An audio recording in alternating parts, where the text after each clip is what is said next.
Thank you, Brother Alfred, sa yung first song leading. Kinabahan si Brother Alfred. Okay, so medyo ininda ng aircon natin, no? Kaya nag-a-adjust siya. Kasi talagang mainit talaga ngayon. Grabe yung init. Kaya maganda yan kasi blessed pa rin tayo dahil kahit paano may aircon, no? Imagine mo pag walang aircon, grabe yung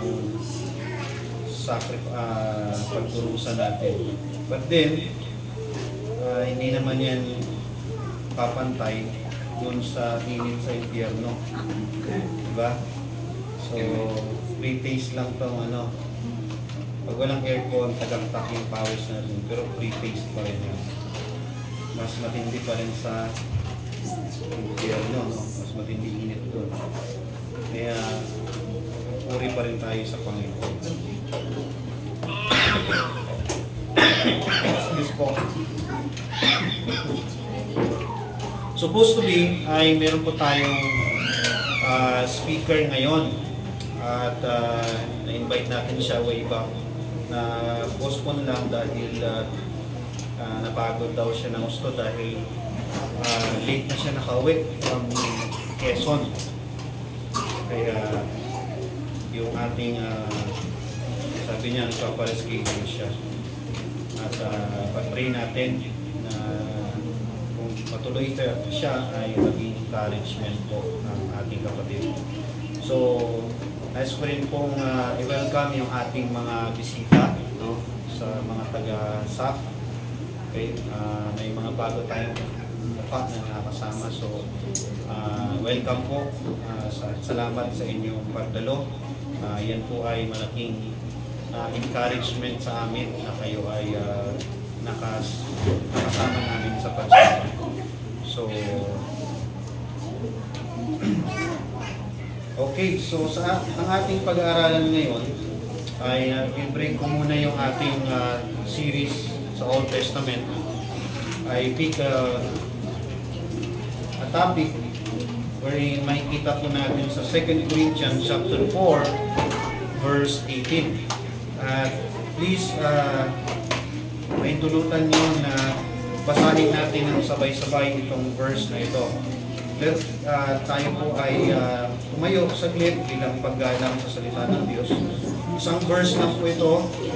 2 Corinthians chapter 4 verse 18. 2 Corinthians chapter 4 verse 18. Let's read together. So nandiyan na po kayo. Say amen kung nakita niyo na po. Okay, so basahin natin ng sabay-sabay. Ready now? Go.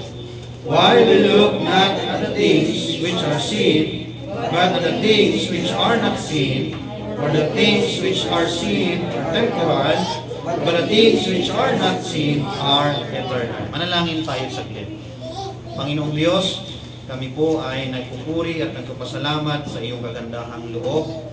Pagpalain mo po ang iyong mga salita na amin pong pagbubulay-bulayan sa umagang ito. Patuloy ang aming pagpapakumbaba at pagkilala ng iyong kadakilaan sa buhay po namin at ng bawat isa. Paintulutan mo, O Diyos, na kami ay patuloy na makinabang sa iyong mga salita at dalhin mo kami sa kaunawaan at liwanag sa tulong ng Banal na Espiritu. Hinihiling din namin ang iyong mamarapat sa amin, kami maging beneficiary ng iyong salita, Panginoon. As you cleanse us, as you forgive us whatever sins or trespasses in our hearts and mind. Your name be glorified in our midst. These things we pray in Jesus' name. Amen. Thank you po at maupo na po tayo. So, sa kabuuan po ng Biblia ay yung salitang temporal, dito mo lang ito makikita, no? Pag nag-search ka sa scripture, if you have concordance, yung salitang temporal ay dito mo lang makikita yan sa 2 Corinthians chapter 4 verse 18. So nag-iisa lang siya. And I'm not sure with other versions. I'm talking about King James Version. No, sa King James po ay nag-iisa lang yung salitang temporal. At dito sa verse na ito ay nilagyan ng clear distinction. What's the difference between eternal and temporal? Okay? Eternal and temporal. Now, pag sabing temporal, okay, yan po ay mga pansamantala. Okay? It won't last. But pag sabing temporal, may kanya-kanya itong katapusan. No? Kumbaga, yung itatagal nito, hindi pare-parehas. And part po ng temporal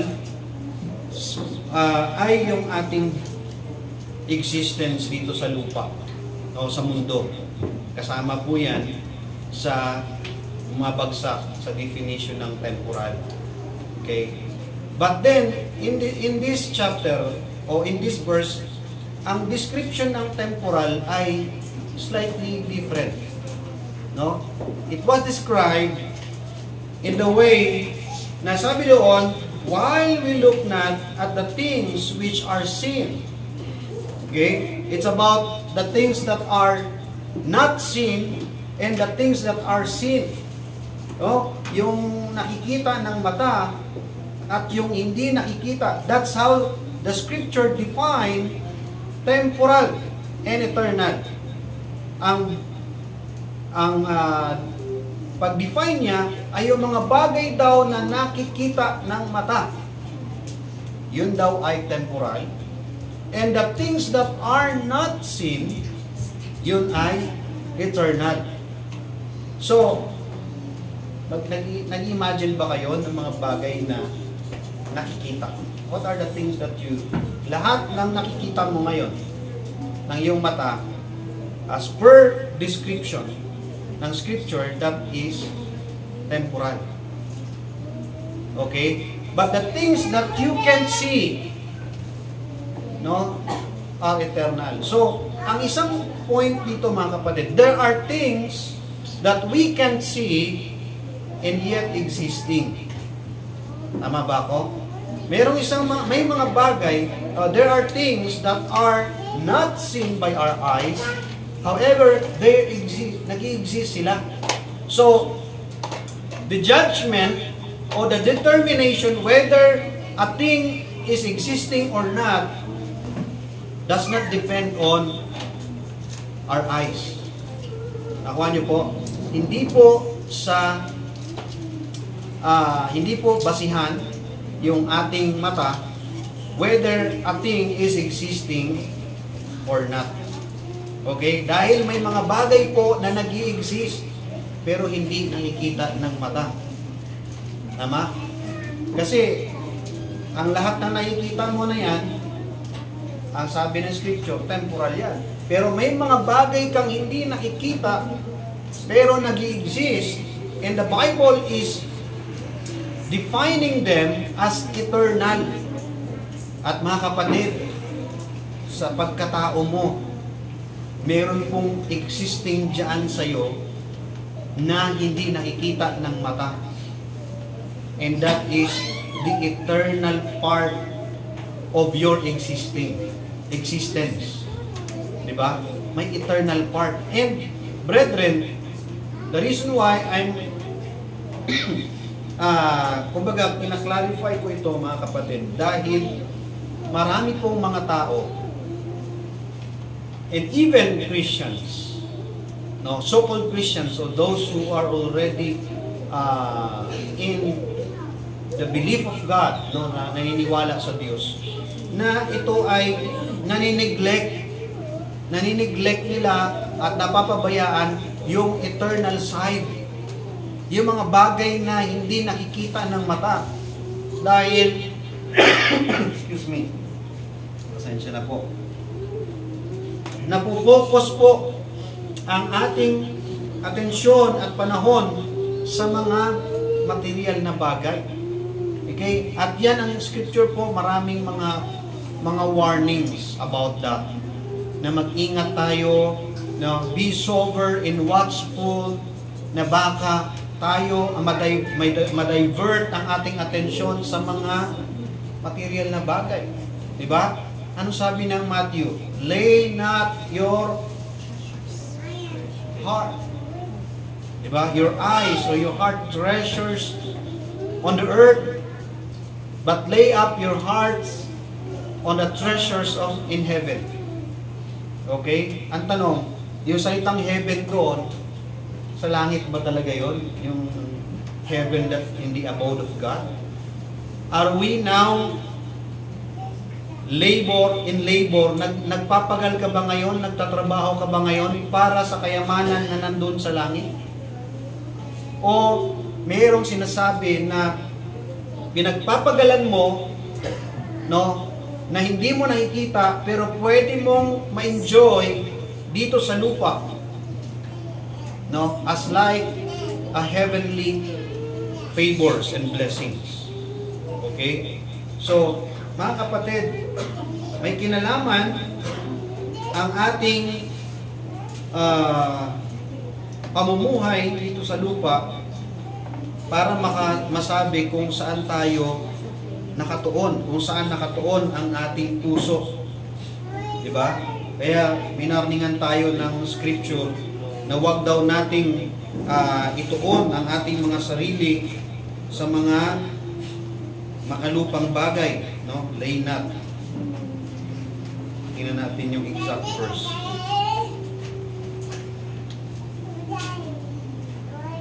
Treasures. Saang verse yan? Matthew ano? Diba? Matthew chapter 6. No? Buksan nga natin yung Matthew chapter 6. Verse 19. Matthew chapter 6, verse 19 hanggang 20. Ang sabi po dito, lay not up yourselves for yourselves treasures upon the earth. Why? Where moth and rust doth corrupt, and where thieves break through and steal. Okay? But lay up for yourselves treasures in heaven, where neither moth nor rust doth corrupt, and where thieves do not break through nor steal. No? Kaya sabi sa verse 21, for where your treasure is, there will be your heart. There will your heart be also. No?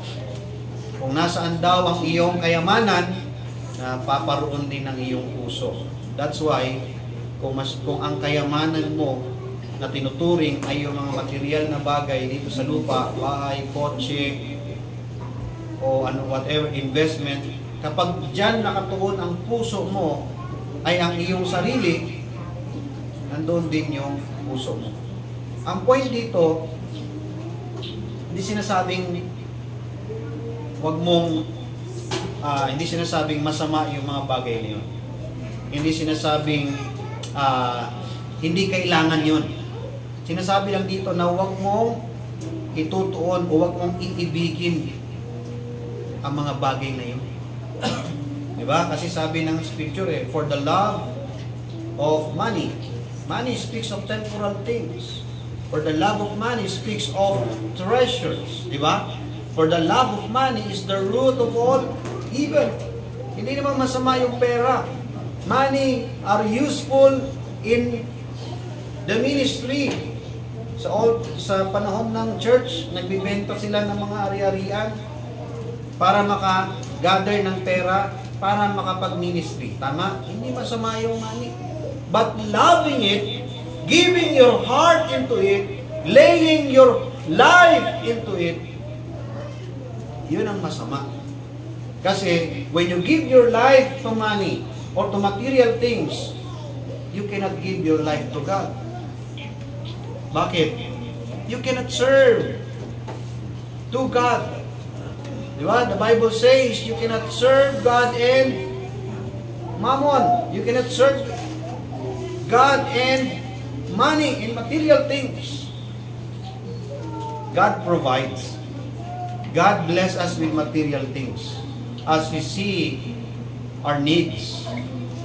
Si Apostle Paul, ang supplier niya ng material things, alam niyo kung sino? Ang Diyos. Diba sabi niya sa Philippians, but my God. No?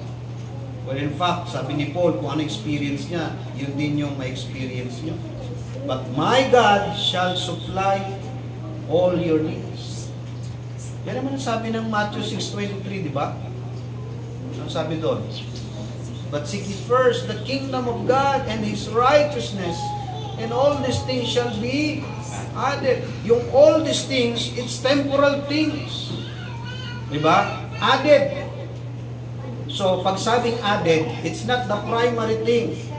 It is the supplementary and the next to come. There must be a priority in our life. Brethren, no, the Bible defines temporal as the things that you can see by your eyes. God blessed you with eyes. God blessed you to determine what are temporal, that you may not be a victim and enticed with them.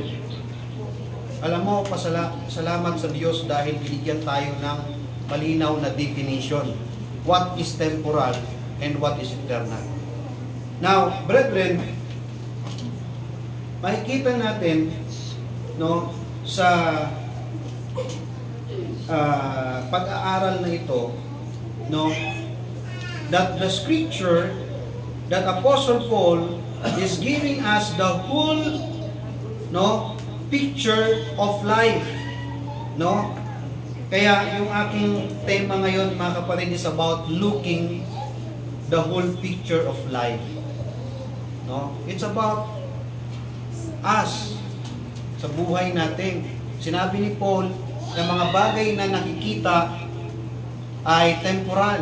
Ang mga bagay na hindi nakikita ay temporal, ay eternal. So it means we are encouraging or giving wisdom, binibigyan tayo ng wisdom ni Paul para makita yung whole picture of life. Aside pa sa sinabi ni King Solomon sa Ecclesiastes chapter 12. Diba sabi ni King Solomon sa chapter 12 verse 13, let us hear the conclusion of the whole matter. Fear God and keep His commandments, for this is the whole of man. Okay? Ito yung kabuuan ng tao. For God shall bring every work into judgment with every secret thing, whether it be good or whether it be evil. So, sa version naman ni Paul, sinasabi niya, sa lakad natin, sa pagmi-ministry natin, sa buhay iglesia, ito ang idea, no? Ito ang ideya ng ating paglakad. Gamit ang ating mata, no? Makikita mo kung ano ang kabuuan ng picture ng buhay natin. Ang mga bagay na temporal ay yung nakikita at yung mga bagay na eternal ay hindi nakikita. Bakit? Dapat makita natin ng buo, mga kapatid, na ang buhay mo hindi puro temporal. Mayroong eternal. So, it is telling you the whole picture of your existence.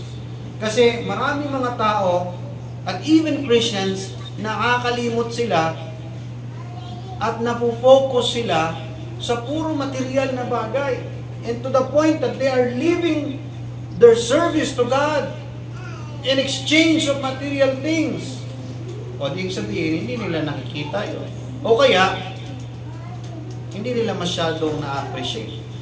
They didn't realize that what really the most priority in life is eternal side. The things that are not seen. Diba? Kasi yung mga material side, yung temporal side, it is just supplementary at dinadagdag lang yan. According to Matthew chapter 6, diba? It shall be added. What to seek first? The kingdom of God. What is the kingdom of God?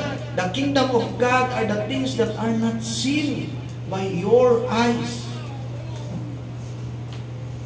When John the Baptist preached in the wilderness, before Jesus Christ came to him to be baptized of him, ano ang pinapangaral ni John doon sa Jordan River?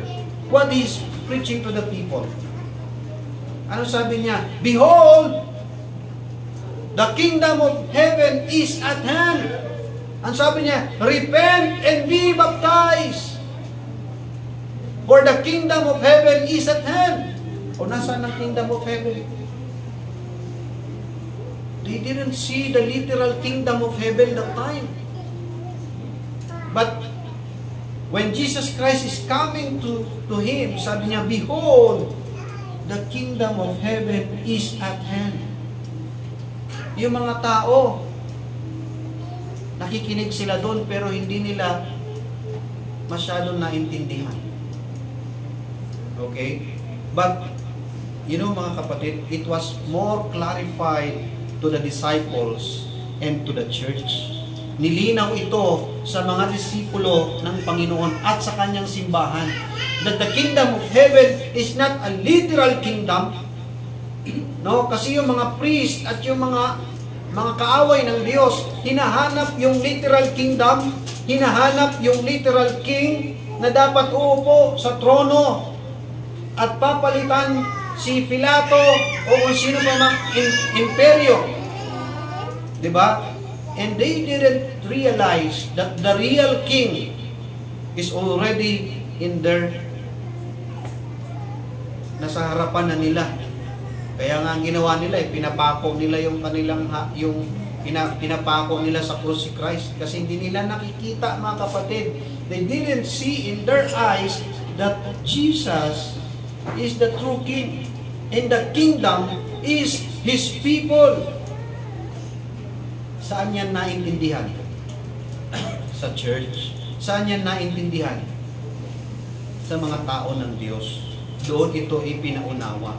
That's why Paul is telling the brethren, no? Telling the brethren, ito ang kabuuan, ito ang picture ng ating pag-exist, ito ang picture ng ating paglakad, no? Na merong temporal, which is yung nakikita ng mata natin, at merong eternal. That even we are not yet in heaven, hindi pa tayo glorified body, we can still see and enjoy eternal things. Nakikita mo ba yung pag-ibig? Nasaan yung pag-ibig? Nakikita mo ba yung joy?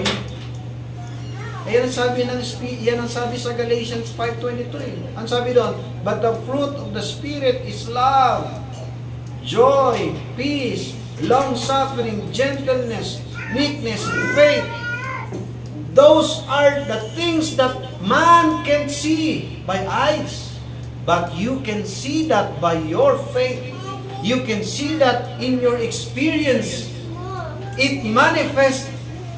Nagmamanifest yan sa buhay mo, sa puso mo. But those are not seen. Ano sinasabi ni Paul doon? Those are eternal. Even though nasa physical world pa tayo, even though nandito pa tayo sa mundo, wala pa tayo sa heavenly dominion, but still, we can see eternal things. We can enjoy eternal things. We have the free taste and enjoyment of the eternal life. Kasi ang full consummation ng eternal life ay kailan? Diba? Kapag ka nag-glorify na yung katawan natin, kapag nag-glorified body na tayo, yan yung full consummation, yung pag-consummate natin sa eternity. Ano sabi ni Apostle Paul? While we are absent from the body, while we are present with the body, we are absent from the Lord. And while we are absent from the body, we are present with the Lord. It means we have to be absent from this body to be fully present with the Lord. Present ba tayo sa Panginoon ngayon? No? Present tayo sa Kanya in a spiritual sense. Hindi natin nakikita ang Diyos harap-harapan eh. Eternal siya. Pero nandito siya. Tama? Nasa gitna siya eh. Sabi ng Panginoon, 2 or 3 gather in my name, I am in the midst of them. Nakakita na ba kayo ng 3 o 4 na 2 o 3 na nagtipon? Nakita mo ang Diyos sa gitna nila? Nakita mo by your literal eyes? No. No one is telling us o nag-testify, nakita ko ang Diyos. Ano? Nakaupo siya? Hindi mo nakita eh. Spiritually speaking, God is in the midst of the people that gather in His name. Tama? Because He can enjoy and experience in spiritual sense. Yan po ay nakakaligtaan. Yan po ay nababaliwala. At yan po ay hindi nabibigyan ng value ng mga anak ng Diyos at ng ibang Kristiyano. Why? Because they didn't see the whole picture of life, of their existence. Na meron kang temporal, meron kang eternal. And what is the most priority is eternal dapat according to the Scripture. Pero in actual sense, yung lakad natin, yung buhay natin, yung decision making natin, hindi natin priority yung spiritual. Bakit? Hindi ko naman nakikita eh. Diba sabi nga ng science, nung high school tayo, ano ang principle ng science? To see is to believe. Kaya wala silang Diyos. Hindi mo naman nakikita eh, so how can you prove? Diba? That's the science principle. Ang talino ng science, pero sayang. Diba? But the principle of God, believe and you'll see. Diba? That's the principle of sa Panginoon eh. Believe and you'll see. Pero sa science, to see is to believe. Oh. Paano kung sabihin ko sa inyo na hindi mo naman nakita yung pinaka-lolong-lolong-lolo mo? Hindi ka na maniniwala na may lolong-lolo ka. Diba? Kasi hindi mo nakita eh. Kasi the principle is to see, is to believe. That will make you fool. Diba? Magiging foolish ka sa ganong principle. And it gives you wisdom if you apply the biblical principle. Kaya nga ang totoong matalino, no, in the sight of God are those who apply His wisdom. Diba? Kasi sabi ng Panginoon, yung wisdom ng mundo, foolishness yan. But the wisdom of the world is foolishness. Foolishness unto me. Mga kapatid, let's give our best to see the whole picture of life in our existence. No? Why? Looking the whole picture of life will make you effective in the ministry. Yan yung number 1 may kita natin. So verse 1, sabi ni Paul, therefore, seeing we have this ministry, sabi ni Apostle Pablo, no, sa makatwid baga, no, makikita na kami ay may ganitong gawain, ministry. As we have received mercy, we faint not. Kung papaanong natanggap namin ang awa, hindi kami manlulupaypay. Alam mo kasi, ang ministry, nakakapanglupaypay talaga sa physical. But because you have the inner strength of spirituality, bakit ka nagmi-ministry? Because you receive mercy from God. And that mercy na na-receive mo ay binabalik mo ng may pagsusumikap na maluwalhati ang Diyos na nahabag sa iyo. God have been merciful to you. He called you out from darkness and put you into the light of this life. Diba? Hinugot ka ng Diyos sa mga maling paniniwala, sa maling buhay, at dinala ka niya sa liwanag ng kanyang salita.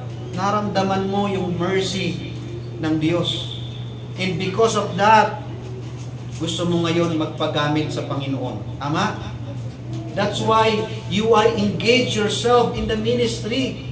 Ministry is something that you did, no, na ini-effort mo para sa glory ng Panginoon. Nagbibigay ka, no, tumutulong ka, okay? Nag-share ka ng Word of God, nag-i-encourage ka ng mga nanglulupaypay sa pananampalataya, nagpapayo ka sa mga batang, sa mga taong namamali, at baka kailangan nilang ituwid ang kanilang landas. You minister unto them. Why? Anong source mo? Anong motivation mo? The mercy of God. Dahil kinahabagan ka ng Diyos that at some point sa buhay mo, hinaltak ka ng Diyos doon. Kaya, bakit tayo nagpapakapagod sa ministry? Sige nga. Ito sa Primitive Baptist po, ang pastor walang sweldo. No? Walang sweldo. Walang pabahay, walang pakotse, wala kahit ano sa Primitive Baptist, di ba? Tapos may stress ka, may problema ka sa mga miyembro, ganito, ganon. Pastor, ganyan, magulo. Kung wala kang paghuhugutang kahabagan mula sa Diyos, ba't ko mapupuhin sarili ko dyan? Ba't mapupuyat ako dyan? Bakit pa kailangan magtrabaho na lang ako kung ano pwede? Magbukas na lang ako ng barbershop na yon. Mamaya, pag uwi ko, may 500 na ako mahigit o whatsoever. Pero hindi. Dahil meron kang mercy na na-feel sa Diyos. Diba? At katulad din naman ng pinamalas ng Panginoon sa mga taong tinawag niya na nagtumugon din sa panawagan ng Diyos. May nag-ministry din sa iyo. Di ba? And you glorify God in their life. Hindi mo sila gino-glorify. You glorify God because they responded the calling of God. Kaya nga sabi ni Brother Alfred anong tanong mo kanina? Dinilisa, ano ba yun?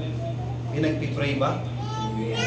Can we ask yung gift? I think you can ask. Kasi sabi ng James, diba? If any man lack wisdom, let him ask of God. Asking is, walang masama doon if you ask. I don't see any violation if you ask. Pero, you have to accept whether God will give you or not. Di ba? Sabi doon, if anyone desire an office of a bishop, he desired a good thing. But the fact you desire, no, it means you desire something good. Ministry kasi papasok ka sa ministry, kapag nangangarap ka lang magpastor, para magkaroon lang, para sumikat ka lang, at parang iba kasi yung pastor Lalo nung kami nung dati sa church namin, pinanggalingan. Ang pastor doon parang Diyos. Mga kapatid, mayroong ganong samahan na ang grabe ang nila sa pastor. I'm not against respecting a pastor. Nasa Bible yan They must be all double honor. Sabi, di ba? They must be respected. But it should not be demanded as like, no? Parang ikaw na may-ari ng kaluluwa ng tao. Diba? Nagmamalaki pa nga sila. Brad, kung hindi dahil sa akin, hindi ka naligtas. Diba? Yun naman kasi dahil sa kamalian ng aral.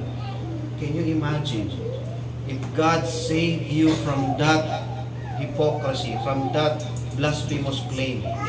Hindi ba't na maano mo na kahabagan ng Diyos yan. Sabi ni Paul si Paul kasi ang isa sa vocal magturo ng grace At dahil sa grace na aral ni Paul, naturuan talaga si Paul na magpaka-humble.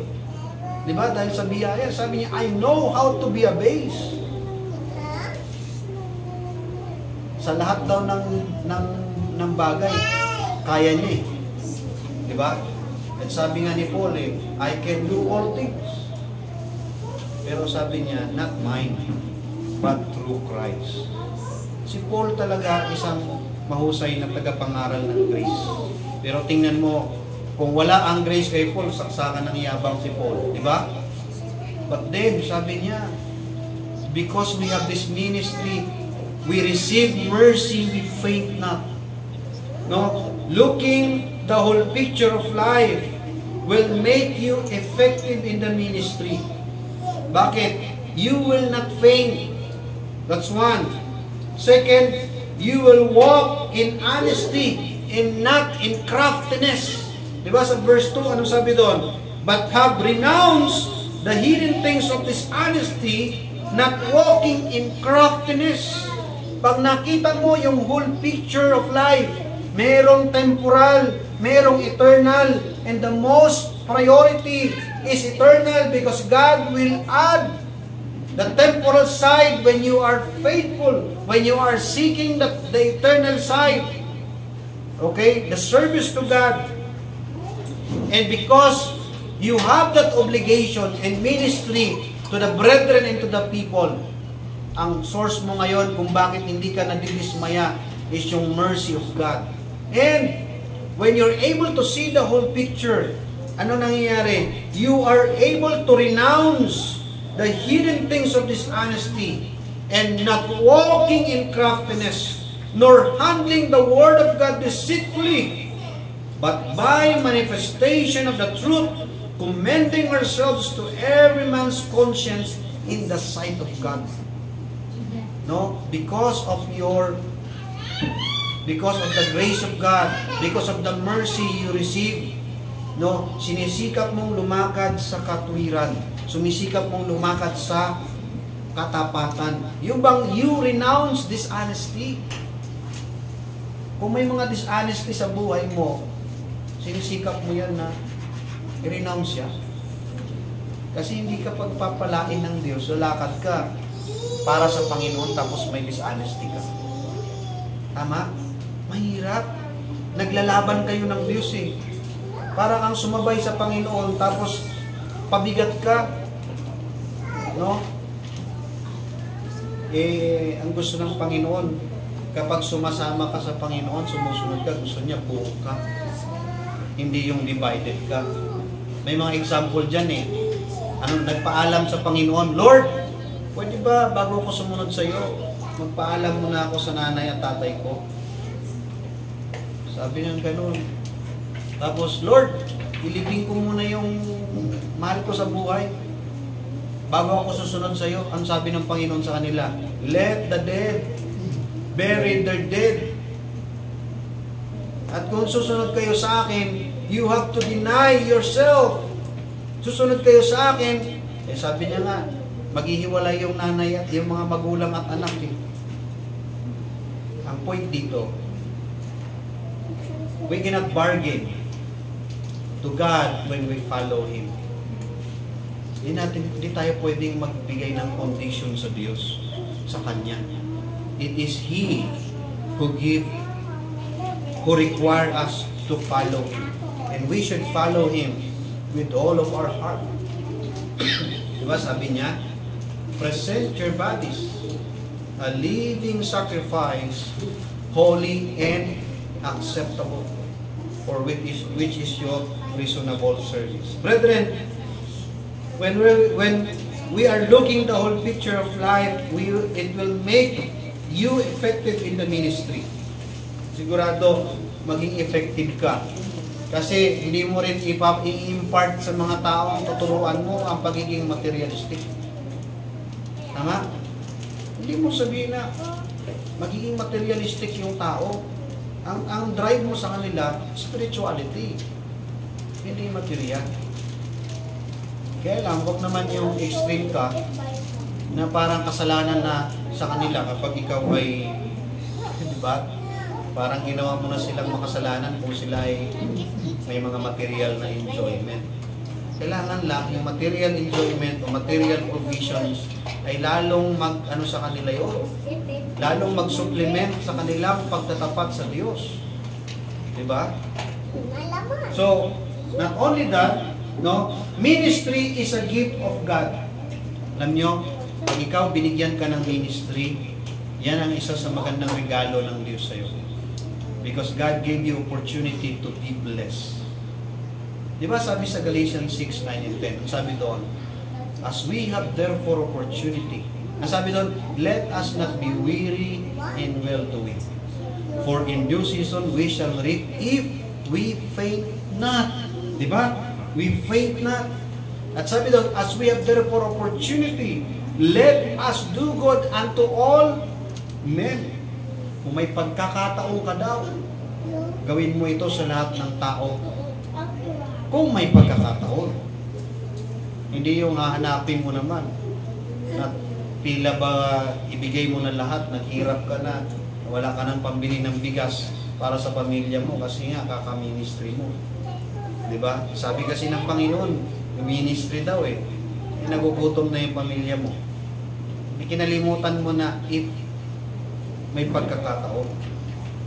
Ibig sabihin, if someone asks you for a money and if you don't have, do you have opportunity or not? Wala kang opportunity. Wala kang pambigay Ano gagawin mo? Ay, hindi. May nangingi sa akin, so kailangan kong bigyan yan. Sabi ng Panginoon pumutang ako ngayon para bigyan ko siya. That's a bad idea. Diba? You don't need to do that. Because hindi tayo sinabihan ng Panginoon mangutang. No? Kundi kung may pagkakataon. Ito ang point dito, brethren.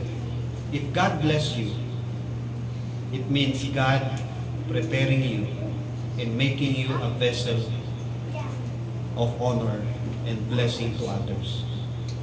Diba? Pagpapalaking ka ng Panginoon, may purpose yan. Hindi ka payayamanin ng Panginoon na walang purpose. Ano yun, yayaman ka lang tapos magiging katulad ka nung hangal sa scripture. Anong sabi doon?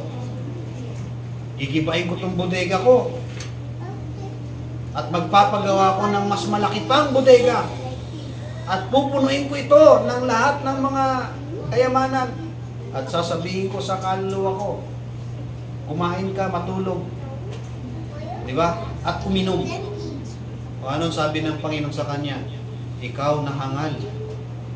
Ano pat sa gabing ito, kukunin ko ang buhay mo at pasasaan yung kayamanan mo. Masama ba mag-inba? Masama ba mag-acquire ng mga material na bagay? Because kaya ako kinukunik ito mga kapatid. Because these are temporal things that we often, yan ang yung focus natin Hindi masama mag-ipon. Hindi masama mag-imbak. Pero kapag yan ay inimbak mo at inipon na walang purpose sa glory ng Panginoon, you are like a foolish man. That God says, tonight I will require your life and where your treasures will go. Tama? So mga kapatid, no, ministry is a gift, no, to make your life with meaning. Gusto mo makaulugan ang buhay mo, huwag kang umiwas sa ministry. Huwag kang umatras sa ministry para may meaning. Because that's the purpose of God. Keep His commandments. Diba? Kautusan ng Panginoon yan No? No? Take a look, the whole picture. No? We often focus on temporal side. Okay? Dapat hindi po.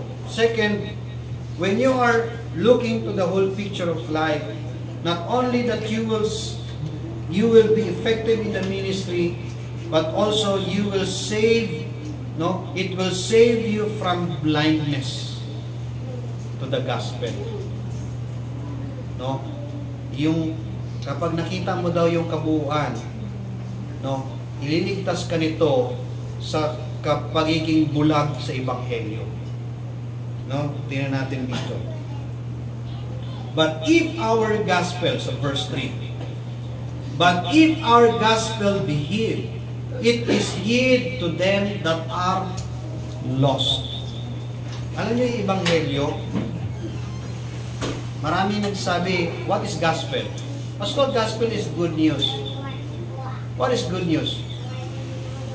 Christ died, diba? Christ died and rose again, diba? For you, to save you. All you need to do is to accept His His offer of salvation. If you don't accept, you will go to hell. Is that good news? Good news ba kapag niligtas ka ng Panginoon, tapos inoferan ka ng salvation, tapos pag hindi mo tinanggap, mapupunta ka sa impyerno? Good news hindi. No, partly good news, partly hindi. Kasi good news lang yun sa kayang tumanggap. Diba? Eh paano yung hindi makatanggap? Hindi makareceive, di sa impyerno sila. May mga tao ba na they are unfortunate to receive? Marami. Tulad yung mga bata, namatay sila na hindi na dumating sa kaunawaan. Impyerno na sila. Diba? Yung mga mayroong problema sa pag-iisip, hindi nila naintindihan yung gospel, hindi sila makaka-receive ng gospel eh. Diba? Hindi nila naintindihan eh. Because in order to receive the gospel, kailangan mo mapakinggan eh. You have to hear, you have to believe the gospel. Eh, hindi nila mapakinggan. This is bad news to them. Tama? Kasi nga, if your gospel is not 100% gospel, partly good news, partly bad news. The true gospel is not that. The true gospel is talagang 100% good news. Because, kaya po siya good news, your salvation, the message of the gospel is saving you. And you were saved not because of your own doing or not because of any conditions from man, but because of God. It's all His work at wala pong condition sa tao. When He saved you without any conditions. Okay? Talagang niligtas ka ng Panginoon, walang kondisyon. Unang-una, pag naintindihan natin yung original nature natin, no, we don't have any abilities. Wala tayong kakayanan. We are totally dead in trespasses and in sins. Ephesians 2 verse 1, di ba? And you what He quickened who were dead in trespasses and in sins. Yung dead ba may kayang gawin? Brad, yung patay, offeran mo nga ng kape. Tatanggap yan, hindi. Hindi yan magre-react. Kape pa lang yun. Ano pa kaya kung offeran mo ng kaligtasan? Lalo na siguro hindi niya tatanggapin. But God is not offering any salvation. He didn't offer salvation. He gave it without conditions. Binigay niya. And He gave it when you are dead. The reason why the gift of God is life, because the recipient is dead. Tama? The recipient is dead. Hindi. Ang recipient is not ill. They are not sickly. They're dead.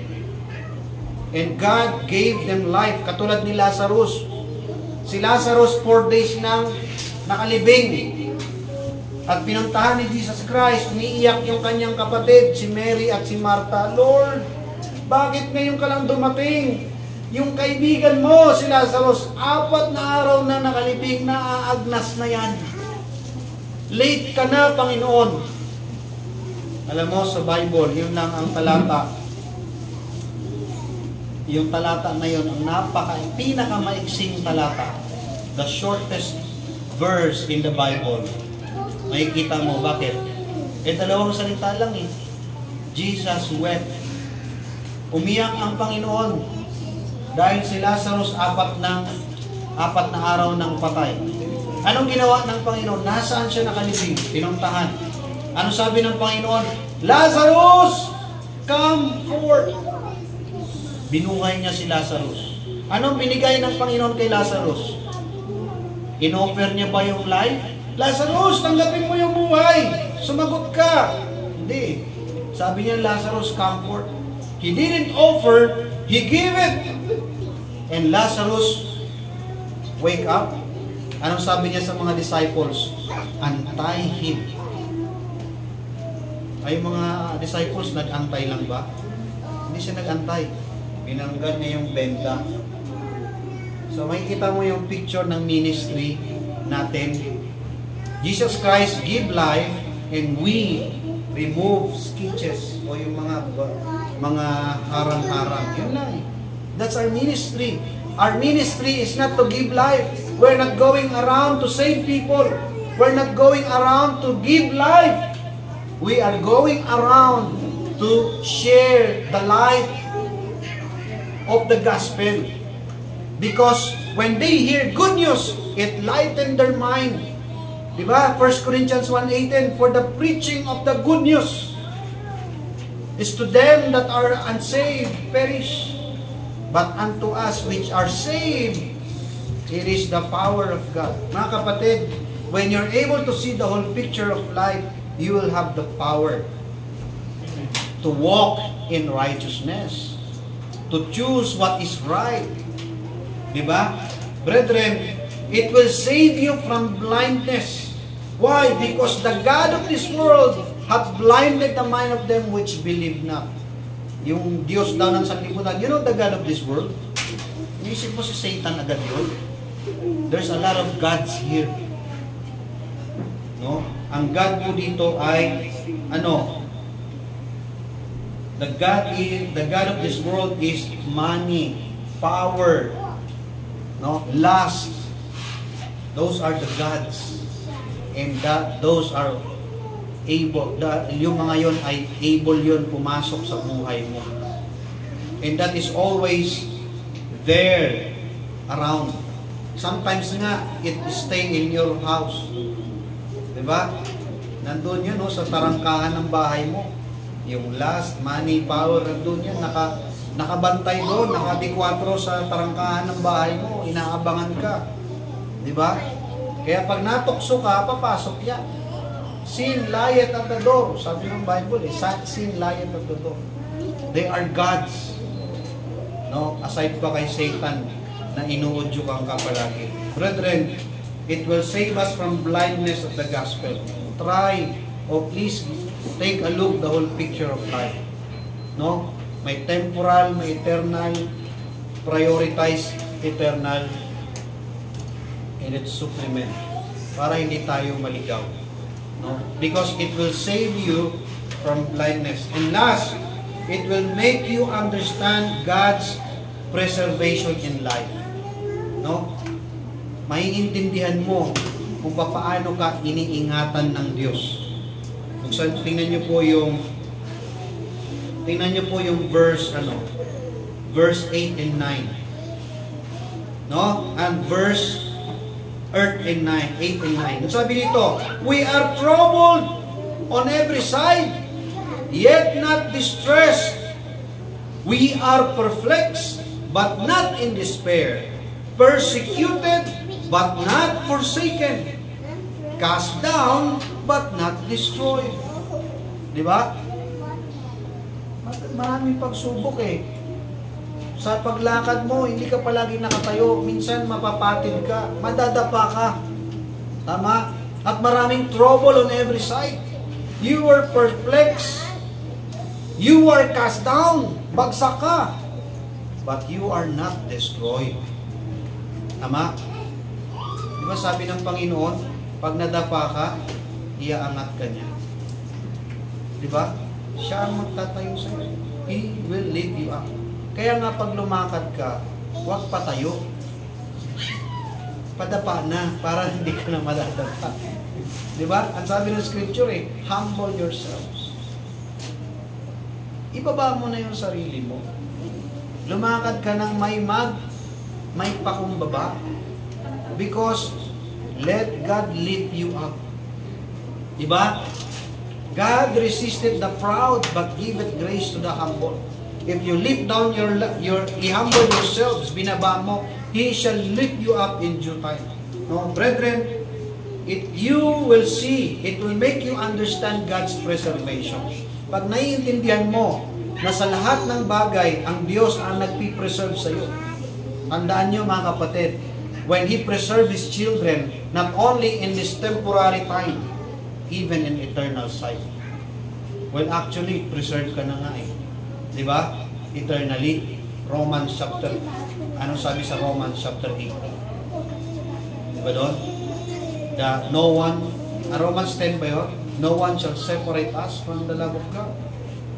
No? Nandun yun na tayo ay secure na, preserved na, sa Ama, sa Anak, at sa Banal na Espiritu. We are sealed, we are secured. No one shall separate us from the love of God. Ang tinding preservation yan. That's to eternal preservation. Kung eternity nga, na-preserve ka, much more pa in this temporal life. Ginagawa ng Panginoon yan as long as you have the purpose. God has the purpose para magamit ka sa ministry. Tama? So, pag naintindihan mo yan, you are really praising God. It will save you from being unthankful. Tama? If God preserved you, hindi ka nagmumurmur. Kasi naintindihan mo, ang Diyos nag-ingat sa'yo. Ang Diyos nag-provide sa'yo. Masasalba ka sa pagiging matigas ang ulo, pagiging rebelde, pagiging mareklamo. You will have spiritual salvation sa mga maling pangunawa. No? When you understand what's going on, you will praise God from His preserving power every day. Even to the very dark and disappointing situation. Diba? Kahit doon sa mga madilim at disappointing situation, mapapasalamatan mo ang Diyos. Bakit? Still, nakikita mo na ang Diyos ang nag-preserve sa iyo. Diba? Even failures, because those are preservation of God. Delays are God's preservation. Wala wala kang So, in conclusion mga kapatid, no? When you're able to see the whole picture of life, you will be able to look the whole ang tawag nito, it will save you to steal God's glory. And you will serve Him, no? And you can serve Him acceptably. Importante yung paglilingkod mo, pagsamba mo, tatanggapin ng Panginoon. No? Sayang po ang paghahanda mo, no? Tapos yung pagsamba mo katulad lang ng nangyari kay Cain. Di ba? Yung worship ni Cain nagpagod siya, mag-alaga ng halaman niya, ng mga prutas niya, hinanda niya, prepare niya, ni-reject lang ng Panginoon. Bakit?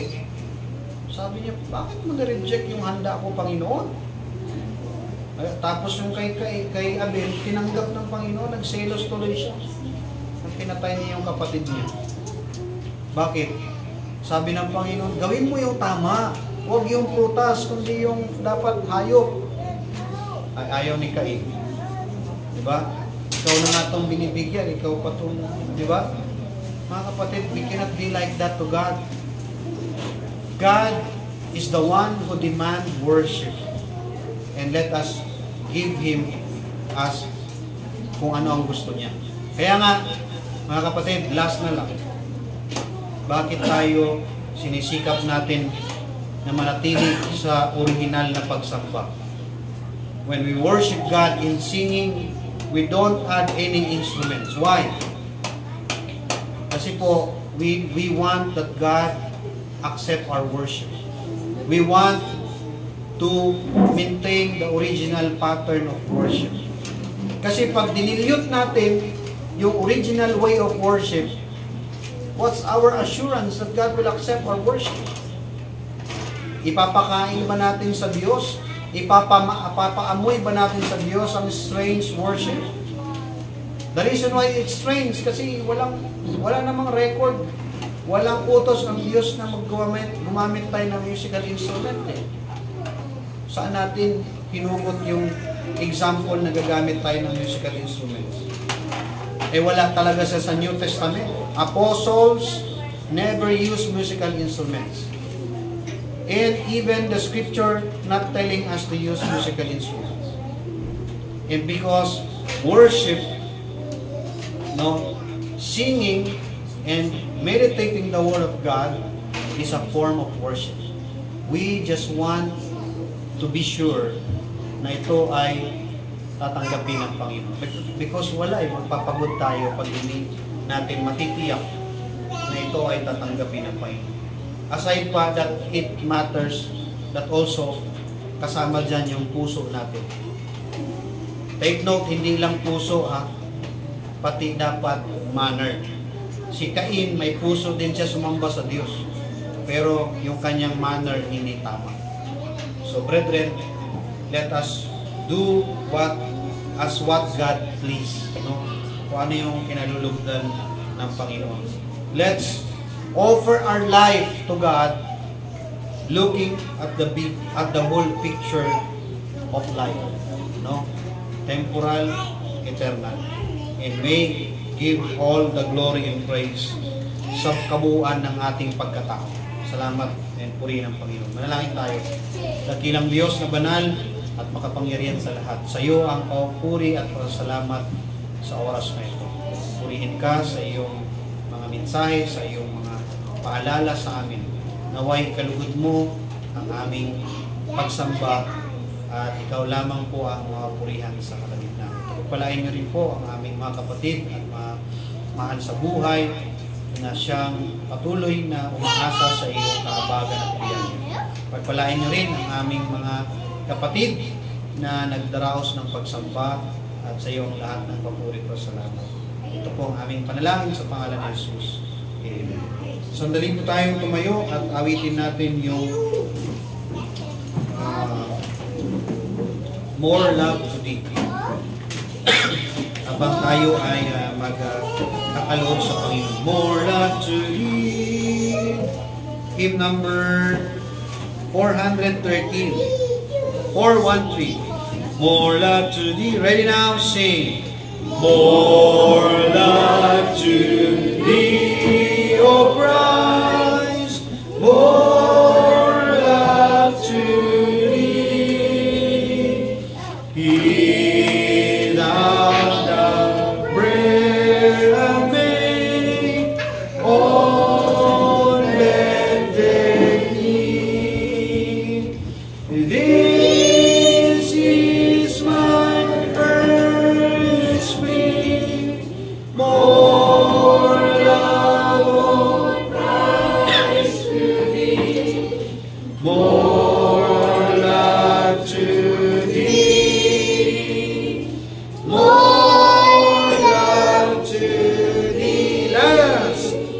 Then shall my latest breath whisper thy praise. This be the parting cry my heart shall raise. This is my prayer shall be, more love, O Christ, to Thee, more love to Thee, more love to Thee. Brother Jerry, please pray for the offering.